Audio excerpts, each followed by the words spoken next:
7 na wala ka pa din? Ay, naku, sabi ko na eh. Oh, bakit? Nasaan ka? Ha? Eh, nandito kila Lynette. Ano kapag ako late umuwi, galit na galit ka? Anong oras na, ha? Wala kang balak umuwi, gabi na? Ay, eto na nga, uwi na ako, oh. A few moments later. Ang tagal, anong oras na? Iba't ako sarado yung pintuan. Nak, sa may pinto. O ano?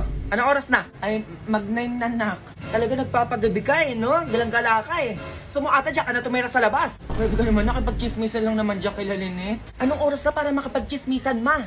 Eh, dyan ka muna sa labas para matuto ka. Yan naman gusto mo eh, di ba? Grabe naman na, oo na, hindi na mauulit. Eh, naku, ma, narinig ko na yan. Oo na, uwi na akong maaga eh. Buksan mo na yung pinto. Ano ba gusto mo, Jollibee?